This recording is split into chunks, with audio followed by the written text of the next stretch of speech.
Shut up, Smarks. Ross Redux. No, I won't tap out. I won't tap out. All of you bastards suck. Just stop watching Raw. Stop watching Raw.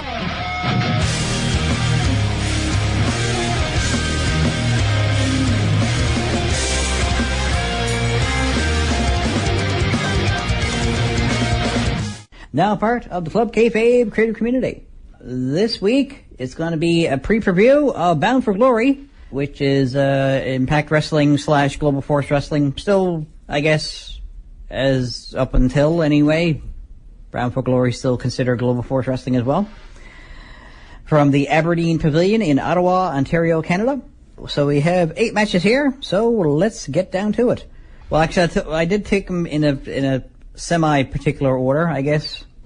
Dividing them up slightly. Like, divided up the tag team matches into women's matches a little bit, just to make it a little more interesting for me. So we have a 6-man tag match, just for the sake of our promotion's better than your promotion. Giggle, I guess, at this point. We're all just going to be giggling at anyone thinking that this company is better than any other company. As much as I'm a fan of all wrestling, you know, not that I don't like Impact Wrestling / Global Force Wrestling / Total Nonstop Action Wrestling, whatever you want to call them. It's just, there's only so much emotionally you can invest in a product that's just going to seemingly going to keep failing. It seems to be like they're consistently in the last year of ECW. They're constantly scrambling to get new investors, and then say succeed where ECW didn't, but then they're on course to fail as far as the writing on the wall, I should imagine. It seems like they're bound for anything but glory. So I do hope that they succeed. I hope they continue. I don't want them to just limp along. I want them to actually thrive and succeed and be a successful company and perhaps become the number 2 company after WWE at the very least. I mean, they can't really aim to supersede WWE. So, at least not in North America. I mean, they seem to be popular in other countries, which is fantastic, but they're in North America. So, they're based in North America, and they're kind of not popular where they are.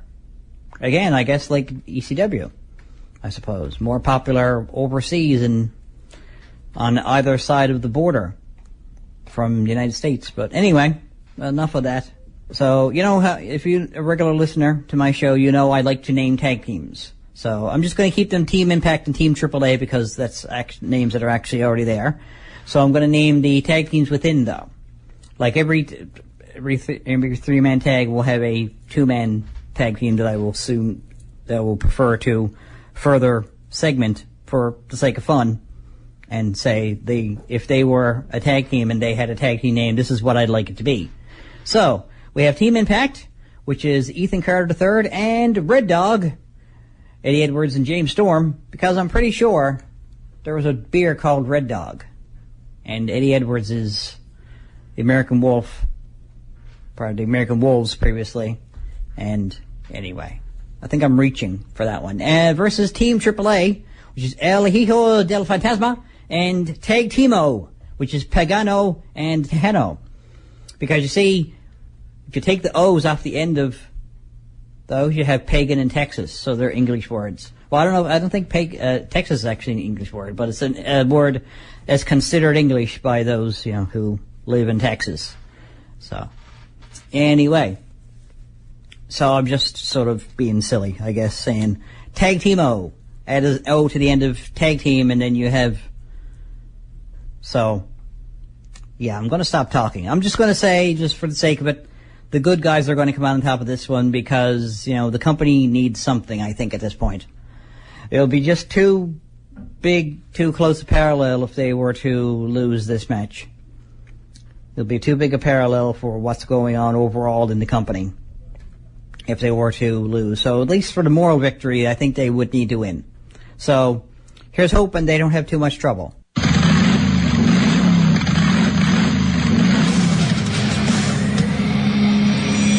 The Club Kayfabe Creative Community bringing together creative people from all walks of life and giving them a platform to show off their talents. Podcasters, artists, cosplayers, authors. Check out all the information about Club Kayfabe creative community at ckcconline.com.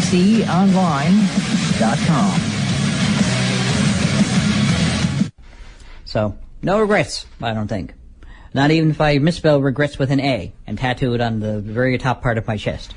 This is Fanboy Mark Jabroni. You're listening to Ring Rust, now part of the Club Kayfabe creative community. So back to Impact Wrestling, Bound for Glory, 2017, hashtag BFG 2017. So next up, I'm going to be talking about the Monsters Ball, which is Grado wrestling basically for his work visa to stay in the United States. And, he could have been a Canadian citizen, I suppose, if he had married Lauren Van Ness, but I guess he wanted to be in the United States because, I don't know. Anyway, didn't work with the story, I guess. No, I think she's Canadian. You better not marry her. I don't think the laws work the same there. I think they still live in igloos. Like, what is it, what? No wonder she went crazy. So, I don't live in an igloo. Duh! And she starts flipping tables. We do have free healthcare, though. So, just don't make fun of it. Because it's cool, and we think it's a good, and it's a good thing to have. And he'll be, we initially thought he would be wrestling, Joseph Park, but oh no. He's gonna be wrestling Joseph Park's brother, Abyss. So, that's gonna be something, and it's gonna be at a Monsters Ball. So, all kinds of things that hurt and make you say ouch, and sting, and oh, owie pain, stinging, oh, stop hurting me, ow, okay, I give up, kind of thing. I mean, it'd be kind of silly if Abyss were to talk like that, because, he does have James Mitchell in his corner, the old sinister minister himself, so we'll see how that plays out, but, actually, all things considered, usually when somebody is wrestling for their career, 9 times out of 10 they win. So, especially in the cases like career versus title, or unless it's like a loser leaves town kind of match, in which case, it's in the 70s and 80s and it's in territorial wrestling and they're about to move to the next town over, or the next state over or something. So, usually, the person with their career on the line is the one who's going to win. So, that's who I predict is going to win. Good old Grado.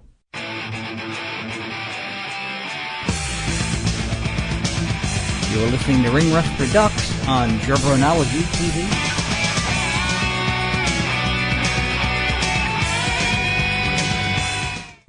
So, back to Bound for Glory on pay-per-view. On the, actually, they do have it on the Global Force Network, I believe. They're broadcasting it. Someone in one of the Impact Wrestling centric Facebook groups said they ordered it on the Fight app. That was the first one they were ordering to find out how it would look. So, and apparently one of his friends is going to be in the audience, so we'll see how that works out for them. I imagine you can get it on the Fight Network app as well here in Canada. Now, Fight is F-I-T-E for the Fight app. So, I don't know. It's Fight Network app, though, is just regular way of spelling fight. So next up, I'll be talking about the GFW Knockouts Championship match. A three-way match. It's one of those things where you say, the champion doesn't need to be involved in the pinfall in order to lose their match. They haven't really been playing that up, though, in the past couple of weeks anyway. So, Sienna will be defending her title against Ali and Gail Kim, the TNA Hall of Famer, / Impact Wrestling Hall of Famer, / GFW Hall of Famer. What are they going to do with the Global Force Network now that actually Global Force Wrestling and Impact Wrestling are splitting again? So, are splitting back up again, and Impact is going to be on their own. Once again, living ECW 2000, circa 2000. So, what are they going to do with the footage, the Impact footage on the Global Force Network app? Or Global Force Network, or is it an app? I guess it's an app too, is it? I guess so. Anyway, it's like the WWE network. I guess it's like all these other networks. Something someone pointed out, actually. I don't remember actually if I realized it myself or someone else pointed it out. I think someone else pointed it out and I said, oh yeah, right, that makes sense. All these networks that are switching to online only and charging you $10 a month, that's $10 a month for one network. If you want to watch that one network, it's $10 a month. Now, mind you, you might not watch a lot of TV. Me, I myself, if we had cable, I just turn it on and leave it on while I'm doing something on my computer or whatever. There's like not very many TV shows that I actually will sit down and watch. I like having the TV on just to have something going. Usually in the morning, when we had cable, I don't know if it's still on nowadays, but at I think about 10 a.m., 9 or 10 a.m., I think, locally, on A&E, Dog the Bounty Hunter came on for like 2 or 3 hours, and I watched that, and then watched something else, and then watch Rachel Ray, and then sometime in the evening Ellen would come on, and I'd watch all these shows, and now I don't get to see all these shows unless I find them online somewhere. And not all these shows are online that I used to watch and enjoy so much. So some can be downloaded, and a lot of them can't. Like a lot of these shows that I kind of just really enjoyed watching that were on every day, I can't really download. But shows that are, on a weekly basis, I can download and watch or stream or whatever, and it's not too inconvenient, I guess, but it would be better for me personally if we had cable, but the landlord doesn't want to pay for just me to have cable. And I can't afford to pay for cable myself, so here we are. So, back to the actual wrestling. Gail is retiring at the end of this year, so she's only got another couple of months. She's only got like this month and next month to win basically the Knockouts title for the last time, and presumably retire with the title. I don't know, like give it back, or maybe that's how Impact Wrestling is planning on getting rid of that particular belt. Because now that they're split from Global Force Wrestling, they need to get rid of they need to not use those belts anymore either. So I guess I think they're primarily all Global Force Wrestling belts to begin with, but the ones now are going to have to go back to the old belts for Impact Wrestling, or they're going to have to come up with different belts again, which they just did like 3 or 4 months ago. They made new belts, so somebody apparently has made a money. Maybe they have one of those frequent shopper cards where they go to the belt maker and say, "Oh, we got to get it. If we get one more completely new set of belts, we get a free new set of belts. The next time we need to get a new set of belts." Because, okay then.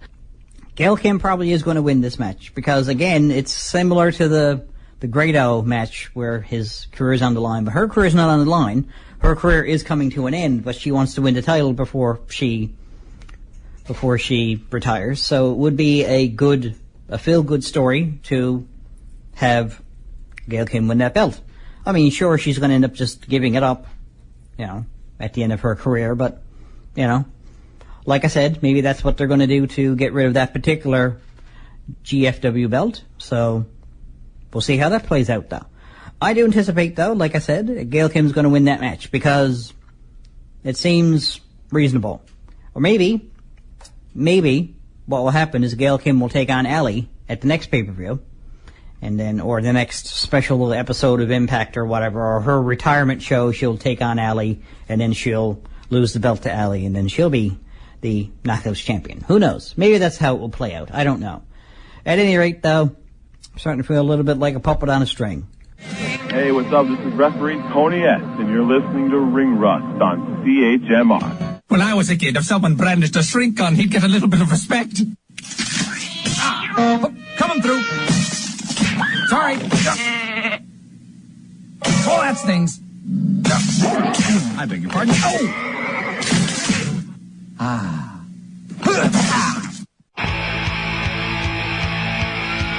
You're listening to Ring Rust Redux on Gerberology TV.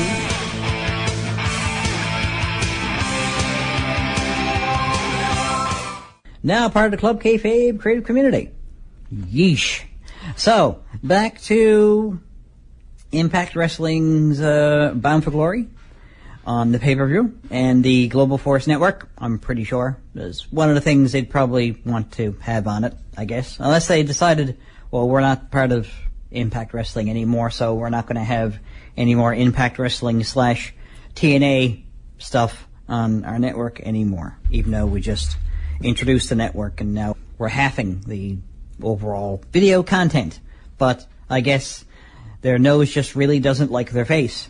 So next up, we have the 6-way X Division match, which sees Trevor Lee defending his title against Desmond Xavier, or Xavier. I've heard it pronounced both ways. Versus Garza Jr. versus Matt Sydal versus Petey Williams versus Sanjay Dutt. So there's a couple of former champions in there. And there's a guy who did a plancha onto all his opponents on this week's episode of Impact and just literally walked away from it. He flipped right over the top, landed back first on them, and then just sort of slid off of them and just took 2 steps and then bowed. So, yeah.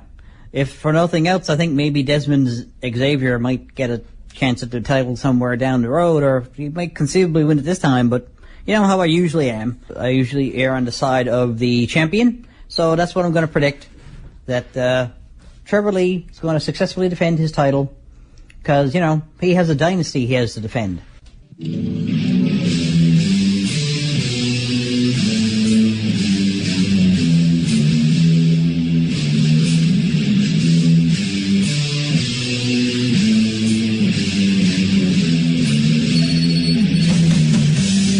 That time of year again. Time to get in your votes for the Ring Rust year-end Top 50 Countdown, where I run down my favorite and your favorite wrestling-related songs and wrestling instant themes from 50 all the way to number 1. Just like CHMR's Ring Rust on Facebook, and post your vote in the appropriate thread. Check it out on the last Friday of this year and the first Friday of next year.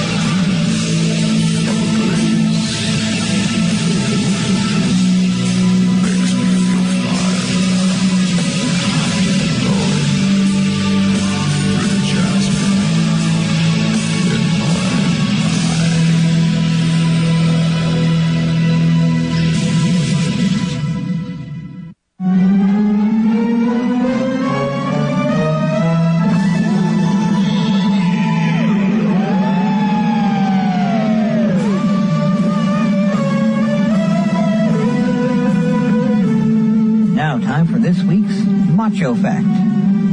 Randy Savage can dribble a medicine ball. And the Macho Man goes to Guantanamo Bay for some R&R.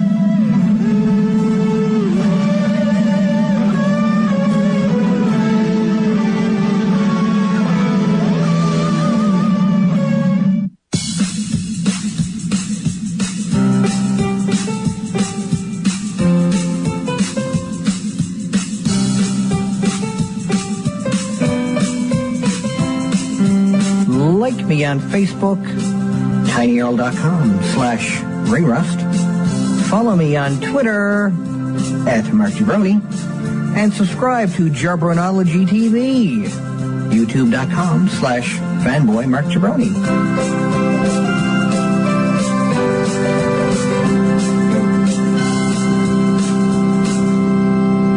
Reminds me of 3 Count for some reason. Wasn't there a guy named Casey in 3 Count? Let's see. Sugar Shane Helms,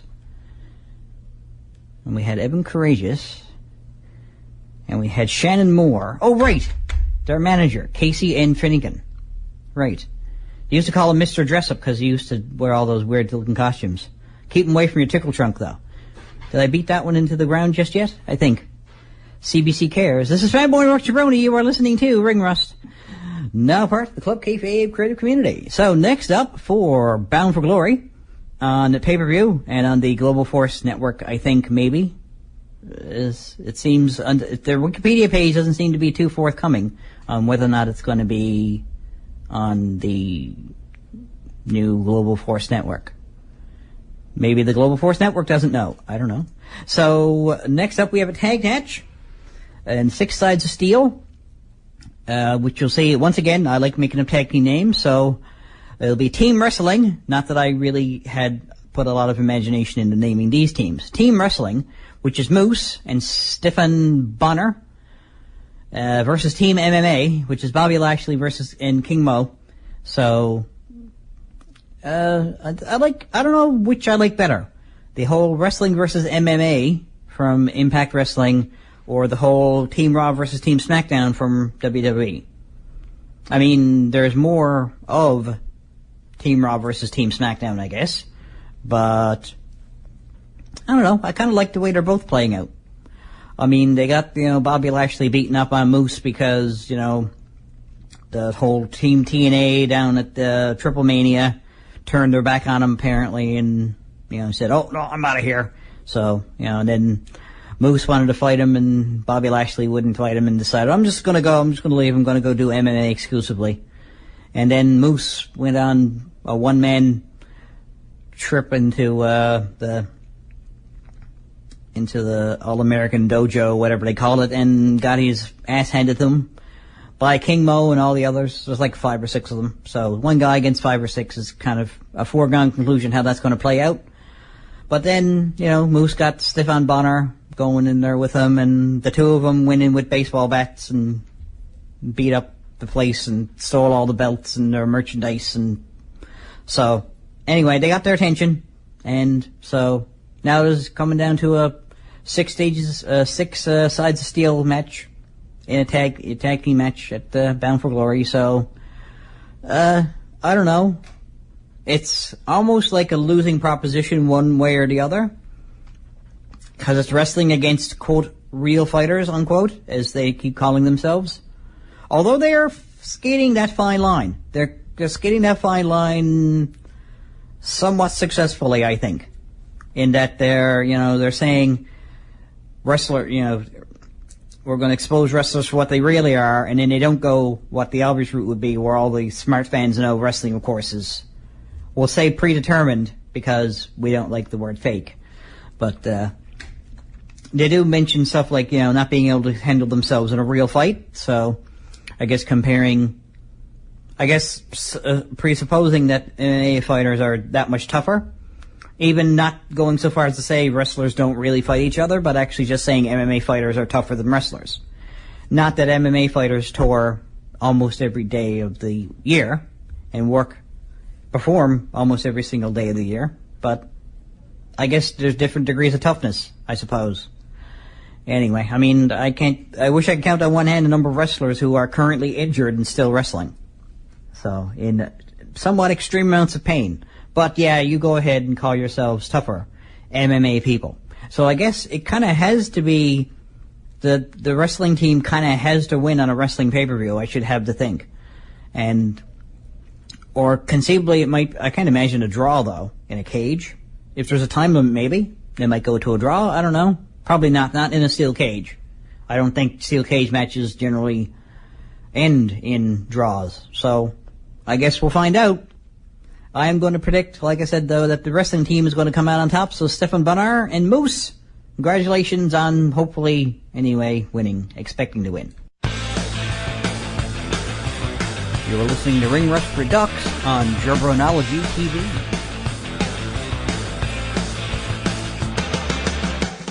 Now part of the Club Kayfabe creative community. Next up, we have the Red Wedding, which sees Rosemary taking on Taya Valkyrie. Our first blood match. Ooh, there we go. So it'll be interesting to see women participating in a first blood match. All the same, though, I mean, there's still a couple of lovely ladies. Even if you have ever seen Rosemary without her makeup on, look up Courtney Rush. That's who plays Rosemary, and see her without her makeup on. She's a nice looking lady, and of course Taya is a nice looking lady as well. I certainly wouldn't kick any of them out of bed for eating crackers, but the way they behave sometimes, it makes you think, wondering whether or not they're only nice on the outside. But hey, like Chris Kirby says, they may only be nice on the outside, but what a nice outside they have.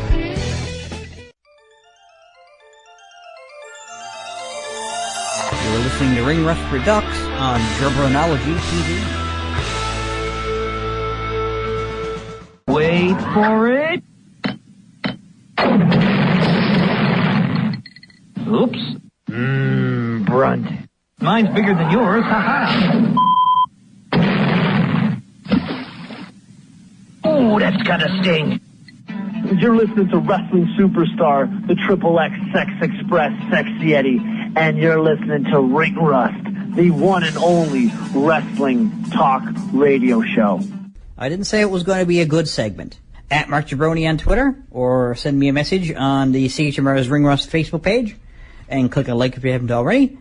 Next we had the tag team title match, which sees Ohio versus Everything, which is Dave and Jake Christ, taking on Latin American Exchange, Ortiz and Santana. So, again, just erring on the side of caution, I'm just going to say, once again, that I think tag team champions are going to retain. You never know. They could just juggle the belts back and forth. I hope they don't, all the same. But they could just juggle the belts back and forth, and that would probably make me and other people sad, but we'll see how that works out. Meanwhile...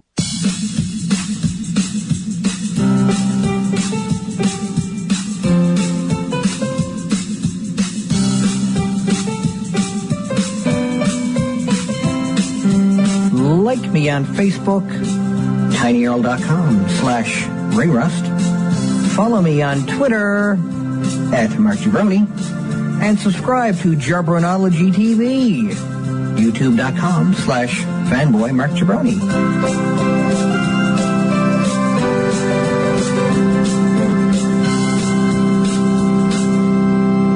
1, 2, is this on?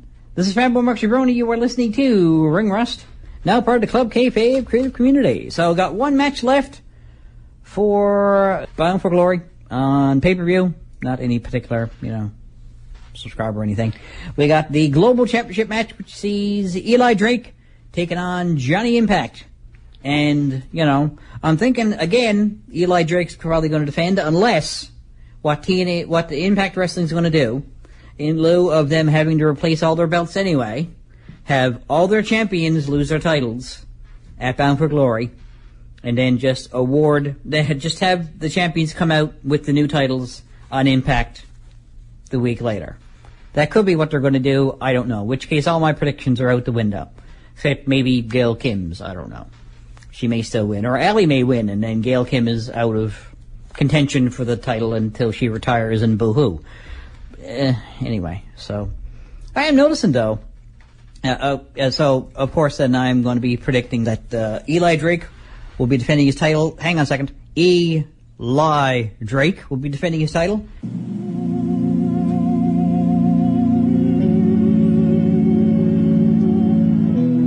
That's it for another show, kiddies.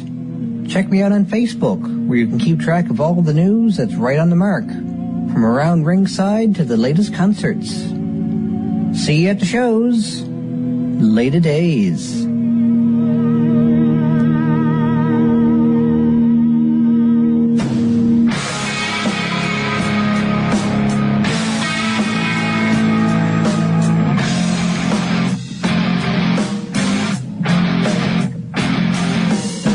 This is 93.5 CHMR FM.